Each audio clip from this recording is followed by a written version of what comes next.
After seemingly endless amounts of visa and travel complications, the band finally arrived in the U.S. As soon as we met them at the airport, it was clear that the entire group felt a real sense of purpose surrounding this trip, and they took to promotion of the film and their music immediately. Each day was filled with impromptu performances, and the All-Stars were eager to share their story and music. From Nashville to Knoxville, Atlanta to Miami, the band quickly gathered fans and friends. The last stop on the tour was Austin, Texas, where both the documentary and the band were to be featured at the South by Southwest Festival. There are over 20 million refugees around the world. We can only pray that they would be as resilient and their hearts filled with the same joy as our next act. Please give a big welcome to, from Sierra Leone, the Refugee All-Stars.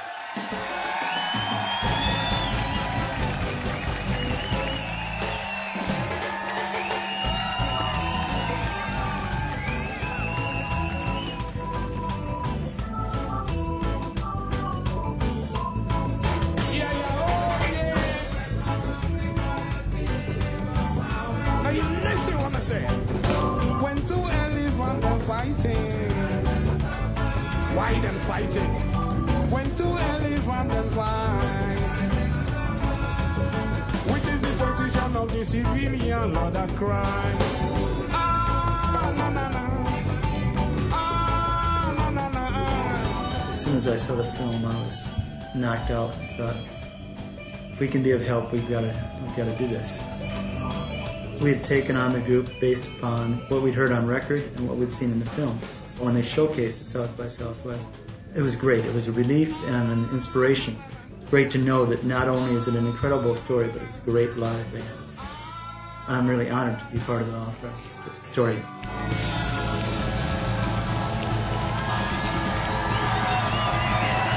Absolutely incredible. The Refugee All-Stars from Sierra Leone. Thank you very much. How cool was that? The showcase was a huge success. Afterwards, as the Refugee All-Stars walked around Austin, people would call out their names and ask for autographs. But the tour was coming to a close, and in 2 days' time, the band would be back in Sierra Leone. They made it clear to us that before they went home, they had some unfinished business. They needed to raise money to help one band member pay for the funeral of his child and another to pay for his upcoming wedding. So they took to the streets again, armed with nothing more than traditional acoustic instruments and their voices.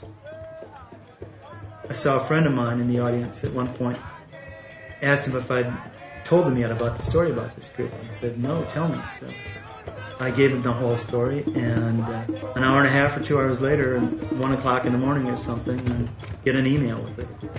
An offer for a publishing deal, which was universes beyond what they would have hoped to have made on the street corner, trying to raise a few dollars for family at home.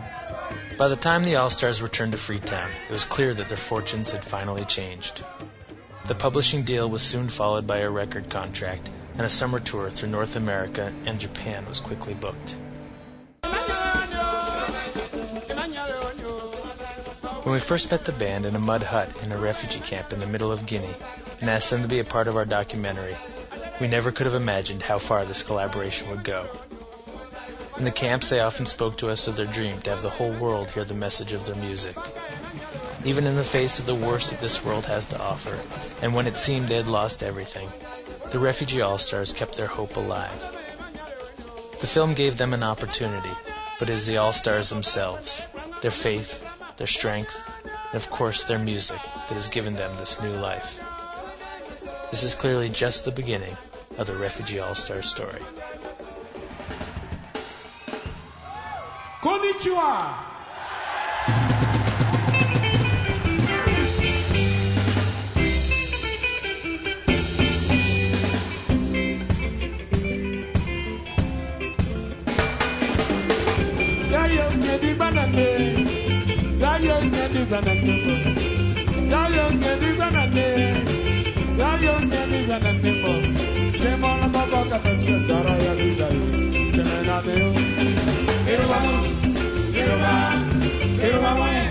Irwa,